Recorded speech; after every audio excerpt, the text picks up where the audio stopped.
आज हम देखेंगे हैरी पॉटर के फोर्थ पार्ट को, यानी Harry Potter and the goblet of fire को। तो कहानी की शुरुआत में हम एक बूढ़े आदमी को देखते हैं जो एक मगलू फैमिली के घर केयर टेकर का काम करता था। तभी उन्हें सामने वाले रिडल के घर पर एक लाइट जलती हुई दिखती है, इसलिए वो टॉर्च लेकर वह देखने चले जाते हैं। तभी वो वहाँ वॉर्मटेल, वोल्डेमॉर्ट और जूनियर की बातें सुन लेते हैं। वही हम नगीनी को देखते हैं जो वोल्डेमॉर्ट का सांप था। वो वोल्डेमॉर्ट को जाकर बताती है कि बाहर एक मगलू बूढ़ा आदमी हमारी बातें सुन रहा है, इसलिए वोल्डेमॉर्ट उस बूढ़े आदमी को मंत्र से मार देता है और इसी के साथ हैरी के इस भयानक सपने से नींद खुलती है। यहाँ हमें पता लगता है कि हैरी और हरमाइनी वीजली फैमिली के घर पर है। सभी लोग और हरमाइनी घर से निकलते हैं, जहाँ आगे जाकर उन्हें सेड्रिक डिग्री और उसके फादर मिलते हैं। वो लोग अब सभी मिलकर आगे बढ़ते हुए एक पुराने जूते के पास आते हैं, जिसे छूकर वो पहुंच जाते हैं अपने कैंप की जगह, जहाँ पर क्विडिच वर्ल्ड कप होने वाला था। वो लोग अपने छोटे से टेंट में जाते हैं। वो बाहर से भले ही छोटा हो पर अंदर से बिल्कुल वो एक महल की जैसा था।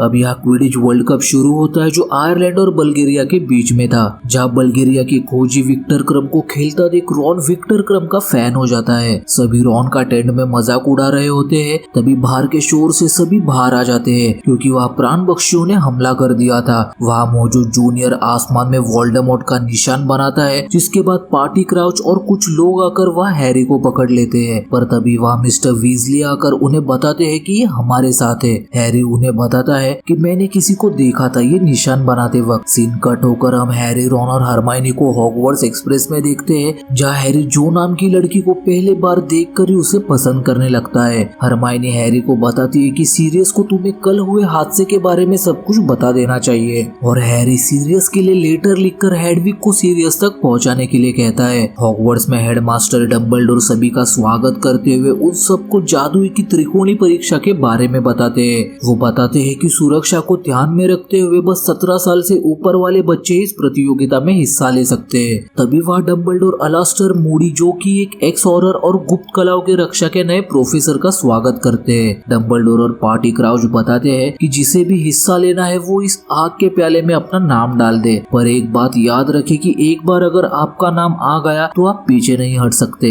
यहाँ पर इस प्रतियोगिता में भाग लेने के लिए और भी स्कूल्स के कई बच्चे आए थे, जिसमें विक्टर क्रम भी शामिल था। और यहाँ डंबलडोर सभी को वो शानदार कप दिखाते हैं जो कि जीतने वाले को मिलेगा। अगले दिन गुप्त कलाओं की रक्षा की पहली क्लास में अलास्टर मूडी सभी को श्राप के बारे में बताते हैं। पहला श्राप है अक्षम्य श्राप, जिसके इस्तेमाल से आप सीधे पहुंच जाएंगे अस्काबान। मैड आई बताते हैं कि अक्षम्य श्राप के 3 प्रकार है। पहला श्राप है सम्मोहन श्राप, जिसकी मदद से वोल्डेमॉर्ट ने काफी जादूगरों को सम्मोहित करके अपना काम करवाया। दूसरा श्राप है पीड़ित्री श्राप, ये वो श्राप है जिसे नेविल के मॉम डैड पर इस्तेमाल किया गया था। और तीसरा श्राप है मृत्युदायिनी श्राप, ये वो श्राप है जिससे सिर्फ एक ही इंसान बच पाया है। क्लास में हुए पीड़ित्री श्राप की वजह से नेविल काफी डिस्टर्ब हो चुका था। तभी वह अलास्टर मूडी आकर नेविल को वहाँ से ले जाते हैं। अगले सीन में हम देखते हैं कि 17 साल से ऊपर वाले इंटरेस्टेड स्टूडेंट बारी बारी अपना नाम आग के प्याले में डालते हैं। फ्रेड और जॉर्ज भी उम्र बढ़ाने वाले काढ़े को पीकर आग के प्याले के उस घेरे के अंदर आ जाते हैं जो डंबलडोर ने बनाया हुआ था,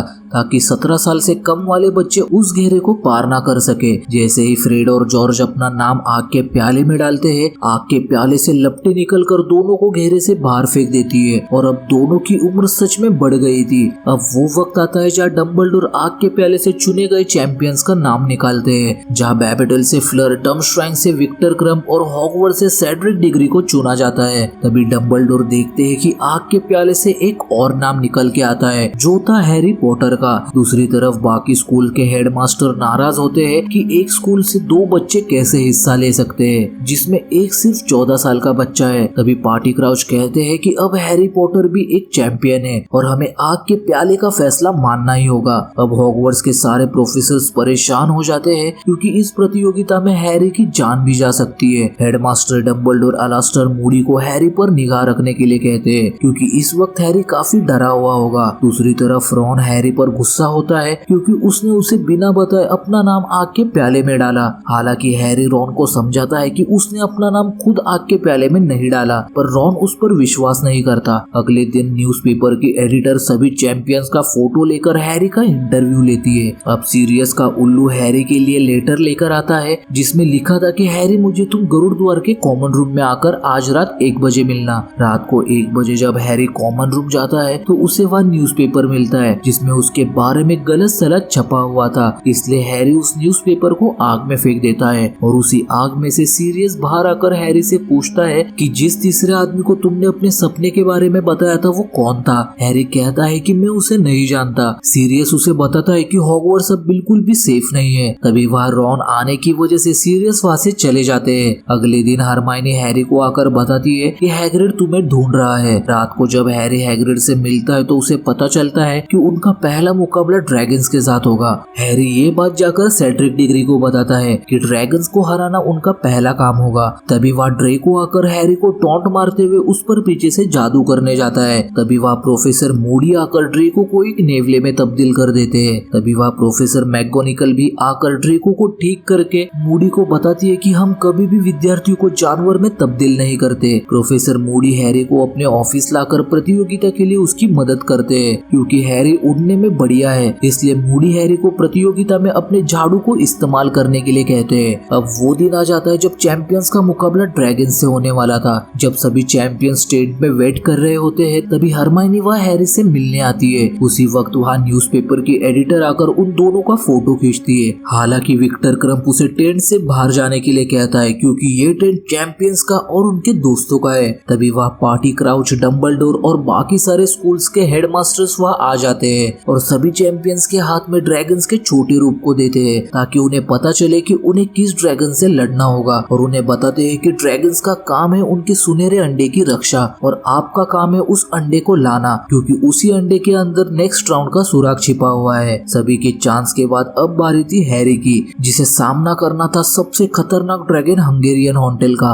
जहाँ हॉन्टेल से मुकाबला करने के बाद उससे बचते बचाते हुए हैरी उस अंडे को हासिल कर लेता है। सभी लोग गरुड़द्वार हॉल में हैरी की जीत का जश्न मना रहे थे। तभी हैरी उस अंडे को खोलता है जिसमें से एक भयानक आवाज आती है। हैरी फौरन उस अंडे को बंद कर देता है। तभी वहाँ रॉन भी आ जाता है और हैरी से कहता है कि मैं जान चुका हूँ कि तुम इतने भी पागल नहीं हो कि अपना नाम खुद उस आग के प्याले में डालो। अगले दिन डाइनिंग हॉल में हैरी जो को देख रहा था तभी वहाँ कॉलिन रॉन के लिए एक पार्सल लेकर आता है जिसमें रॉन के लिए एक फॉर्मल ड्रेस थी। तभी उन्हें पता चलता है कि क्रिसमस ईव के मौके पर बॉल नाइट होने वाली है जिसमें प्रथा है कि हर साल तीनों चैंपियन जो कि इस साल 4 है उन्हें पहले परफॉर्म करना होगा। रॉन को हंसता हुआ देख प्रोफेसर मैगोनिकल रॉन को बुलाकर उसे डांस करने के लिए कहती है और सभी को अब अपनी जोड़ी बनाने के लिए। अब सभी अब अपने पार्टनर्स ढूंढने में लग जाते हैं पर रॉन और हैरी किसी को बॉल के लिए नहीं पूछ पाते। डाइनिंग एरिया में जब रॉन फ्रेड को एंजेलिना को बॉल के लिए अप्रोच करता देखता है तो उसे थोड़ी हिम्मत आती है और वो हरमाइनी से पूछ लेता है, पर हरमाइनी उन्हें कह देती है कि मुझे पहले से ही किसी ने पूछ लिया है और मैंने हाँ कर दी। दूसरी तरफ हैरी को जो मिलती है और हिम्मत करके हैरी जो को बॉल के लिए पूछता है, पर अनफॉर्चुनेटली जो ने भी किसी और को हाँ कर दिया था। अब हैरी और रॉन के पास कोई भी पार्टनर नहीं था। तभी हैरी पार्वती और पद्मा को देखता है। अब अगले दिन सभी लोग अच्छे से तैयार होकर ग्रेट हॉल आते हैं। रॉन पद्मा के साथ हॉल के अंदर आ जाता है क्योंकि हैरी को बाकी चैंपियंस के साथ जाना था। हैरी हरमाइनी को ऊपर सीढ़ियों से आते देखता है जो काफी खूबसूरत लग रही थी। अब सारे चैंपियंस ग्रेट हॉल में एंटर करते हैं और डांस शुरू करते हैं, जिसके बाद सारे लोग भी डांस फ्लोर पर आ जाते हैं। वक्त बीतने लगता है और म्यूजिक फास्ट हो जाता है जिस पर सभी काफी एंजॉय कर रहे थे सिवाय हैरी और रॉन के। रॉन यहाँ हरमाइनी से लड़ पड़ता है ये कहकर कि तुम एक दुश्मन के साथ दोस्ती कर रही हो। विक्टर क्रम एकदम स्ट्रैंग है। रॉन हरमाइनी को रुलाकर उसकी पूरी शाम बर्बाद कर देता है। यहाँ हैरी को फिर से वही सपना आता है जिसमें वो पुराने कब्रिस्तान और रिडल हाउस को देखता है, पर वहाँ नेविल आने की वजह से हैरी का सपना टूट जाता है।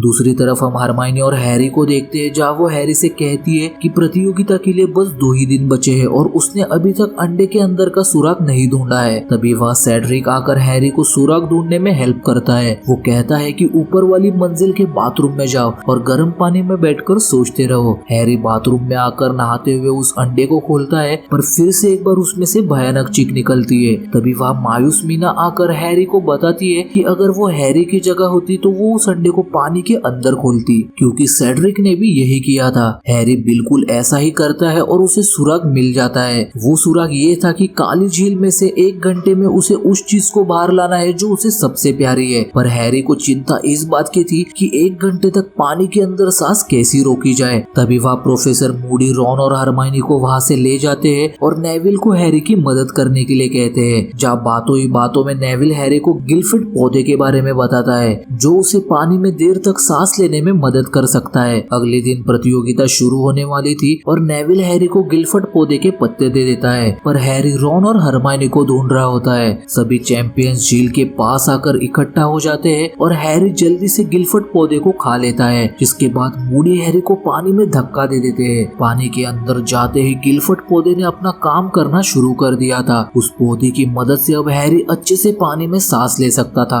हैरी जल्दी से उस जगह आता है जहाँ से उन चीजों को लाना था, और वो चीज और कोई नहीं बल्कि उसके दोस्त थे। हैरी रॉन को छुड़ाने लगता है पर वो रॉन को छुड़ा नहीं पाता। तभी वह सेड्रिक जो को छुड़ाकर हैरी को छड़ी का इस्तेमाल करने के लिए कहता है। तभी वह विक्टर क्रम्प आकर हरमाइनी को भी वहाँ से ले जाता है। हैरी फौरन रॉन को आजाद करके वहाँ से जाने लगता है, पर वो देखता है कि फ्लर की बहन वहाँ अकेली है, इसलिए वो उसे भी छुड़ाने की सोचता है। जैसे ही हैरी उसे छुड़ाने जाता है, जल दैत्य वहाँ आकर हैरी से कहते हैं कि वो सिर्फ एक को ही यहाँ से ले जा सकता है, पर हैरी बिना कुछ सोचे दोनों को लेकर पानी से ऊपर आने लगता है। तभी नीचे से जल दैत्य हैरी पर हमला कर देते हैं, इसलिए हैरी रॉन और फ्लर के बहन को ऊपर भेज देता है। अब हैरी की सांस भी टूटने लगी थी क्योंकि जड़ी बूटी का असर अब खत्म हो रहा था, इसलिए हैरी अपनी छड़ी का इस्तेमाल करके पानी से बाहर आ जाता है। फ्लर अपने बहन को बचाने के लिए हैरी और रॉन का शुक्रिया अदा करती है। इस प्रतियोगिता में पहले स्थान पर आया था सेड्रिक, क्योंकि हैरी ने दूसरों की जान भी बचाई थी तो उसे मिलता है दूसरा स्थान। प्रतियोगिता के बाद पार्टी क्राउच हैरी से बात कर रहे होते हैं, तभी वह प्रोफेसर मूडी को देखकर पार्टी क्राउच को उन पर शक होता है। हैरी रॉन और हरमाइनी हैग्रिड से बातें कर रहे होते हैं, जहाँ कुछ दूर जाकर हैरी को वहाँ पार्टी क्राउच की लाश दिखाई देती है। हैरी इस बात को बताने के लिए हेडमास्टर डंबलडोर के ऑफिस आता है, पर हैरी बाहर खड़े होकर डंबलडोर और फज की बातें सुनता है, जहाँ मूडी भी मौजूद थे। डंबलडोर जादू मंत्री फज से कहते हैं कि ये प्रतियोगिता यहीं पर रोक दी जाए क्योंकि किसी की डेथ हो गई है। हैरी ऑफिस के अंदर आता है और मूडी, डंबलडोर और फज वहाँ से बाहर आ जाते हैं। हैरी वहाँ मौजूद डंबलडोर के स्मृति पात्र में जैसे ही झांकता है, वो सीधे पहुँच जाता है 13 साल पहले उस याद में जहाँ ईगर कारक्रोफ्ट पर मुकदमा चल रहा था, जहाँ पार्टी क्राउच ईगर कारक्रोफ्ट से सारे प्राण भक्षियों का नाम पूछते हैं जो वोल्डेमॉर्ट के वफादार थे, पर जो नाम वो बताता है वो सारे मर चुके थे। ईगर कारक्रोफ्ट यहाँ और एक नाम लेता है जो था पार्टी क्राउच जूनियर का, जो पार्टी क्राउच का ही बेटा था, और पार्टी क्राउच जूनियर को अस्काबान भेज दिया जाता है। हैरी जैसे ही वापस आता है, वो डंबलडोर को बताता है कि पार्टी क्राउच जूनियर का सपना उसे अक्सर आता है, जहाँ वो खुद को एक कब्रिस्तान में पाता है। अब डंबलडोर को समझ आता है कि इसके पीछे जरूर कोई ना कोई है। हैरी जब वापस आ रहा होता है तो प्रोफेसर स्नेप उससे पूछते हैं कि मेरे स्टोर से रूपांतरम रस गायब हो रहा है और मैं ये पता लगा कर रहूंगा कि तुम रूपांतरम रस क्यों चुरा रहे हो। अब अगले दिन इनकी अंतिम प्रतियोगिता होती है, जहाँ इन्हें भूल भुलैया के बीचों बीच रखे चैंपियनशिप कप को वापस लाना होता है। प्रोफेसर मूडी हैरी को अंदर जाते वक्त कप तक जाने का रास्ता बताते हैं। जब सभी भूल भुलैया के अंदर आते हैं तो हम देखते हैं कि विक्टर क्रम्प पर किसी ने जादू किया है, जो फ्लर को घायल करके सेड्रिक और हैरी की तलाश करता है। विक्टर को जब हैरी मिलता है तो वो उसे कुछ नहीं करता। हैरी को कुछ दूर जाकर चैंपियनशिप कप दिखाई देता है, तभी वहाँ सेड्रिक और विक्टर क्रम्प भी आ जाते हैं, और इससे पहले कि विक्टर क्रम्प सेड्रिक को कुछ कर पाता, सेड्रिक विक्टर क्रम्प को घायल कर देता है, और यहाँ सेड्रिक और हैरी दोनों कप की तरफ भागने लगते हैं, पर भूल भुलैया में मौजूद टहनियाँ दोनों पर हमला कर देती है, जिसमें सेड्रिक फंस जाता है। हैरी कप की तरफ ना भागकर सेड्रिक को बचाता है और दोनों डिसाइड करते हैं कि वो एक साथ कप को ले जाएंगे। जैसे ही वो कप को पकड़ते हैं, वो कप उन्हें पुराने कब्रिस्तान में ले आता है जो हैरी अपने सपने में अक्सर देखा करता था। हैरी वहाँ टॉम रिडल के कब्र को देखकर सेड्रिक को कहता है कि हमें यहाँ से जाना होगा। तभी वहाँ से वॉर्मटेल वोल्डेमॉर्ट को लेकर आता है जो काफी बुरी हालत में था। वोल्डेमॉर्ट वॉर्मटेल को कहता है कि लड़के को मार दो, और वॉर्मटेल उसके इशारे पर सेड्रिक को एक झटके में मार देता है और हैरी को टॉम रिडल के कब्र पर लगे स्टैचू पर फंसा देता है। वॉर्मटेल वहाँ मौजूद बड़े से पॉट में वोल्डेमॉर्ट को डाल देता है और टॉम रिडल के कब्र से हड्डी निकालकर उसे भी पॉट में डालता है। साथ ही वो अपने खुशी से अपने हाथ की बलि देकर हैरी की खून की बूंदों को पॉट में डालता है, जिसके बाद वोल्डेमॉर्ट फिर से जिंदा हो जाता है। वोल्डेमॉर्ट वॉर्मटेल के हाथ पर मौजूद निशान से सारे प्राण बख्शियों को वहां बुलाता है, जिसमें लूसियस मैल्फॉय भी मौजूद था।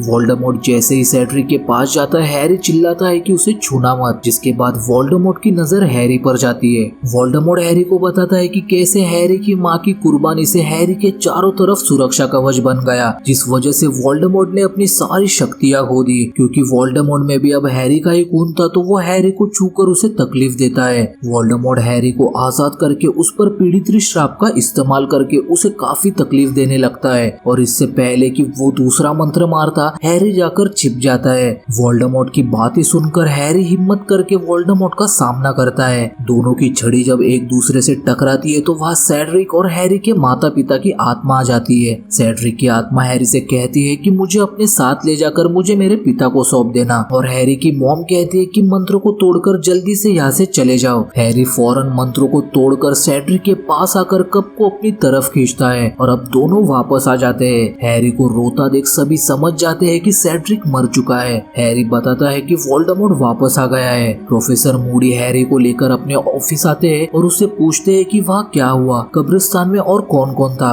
हैरी को यह कुछ अजीब लगता है क्योंकि उसने कब्रिस्तान को तो जिक्र ही नहीं किया था। प्रोफेसर मूडी कहते हैं कि आग के प्याले में तुम्हारा नाम मैंने ही डाला था, और प्रतियोगिता में लगने वाले सारे सुराग सब मेरी वजह से ही तुम्हें मिले, और उसी की वजह से आज लॉर्ड वोल्डेमॉर्ट वापस आ पाए। रूपांतरम रस का असर खत्म होने की वजह से प्रोफेसर मूडी का चेहरा बदलने लगता है और वो हैरी की तरफ बढ़ने लगते हैं। तभी वहाँ डंबलडोर प्रोफेसर स्नेप के साथ आकर हैरी को बचा लेते हैं, और यहाँ उन्हें पता लगता है कि ये असली मूडी नहीं है। असली मूडी वहीं पर कमरे में मौजूद एक बक्से में बंद थे, और यही रूपांतरम रस स्टोर से चुराता था। अब वो शख्स अपनी असली रूप में आ जाता है, जो और कोई नहीं बल्कि पार्टी क्राफ्ट जूनियर था। वो डंबलडोर से कहता है कि लॉर्ड वोल्डेमॉर्ट वापस आ गए हैं। डंबलडोर पार्टी क्राफ्ट जूनियर को azkaban वापस भेज देते हैं। अब डंबलडोर सेड्रिक के बारे में सभी को बताते हैं, साथ ही वो वोल्डेमॉर्ट के बारे में भी बताते हैं कि वोल्डेमॉर्ट का असली नाम टॉम रिडल था, जो कभी इस स्कूल का विद्यार्थी हुआ करता था। वो सभी को एक साथ रहकर एक दूसरे का साथ देने के लिए कहते हैं। अगली सुबह इस साल का आखिरी दिन था, जहाँ सब एक दूसरे को आखिरी अलविदा कहते हैं। हैरी, रॉन और हरमाइनी भी एक दूसरे को चिट्ठी लिखने का वादा करते हैं, और सभी स्कूल से वापस चले जाते हैं। और हैरी पॉटर सीरीज का ये 4th पार्ट भी यहीं पर एंड हो जाता है।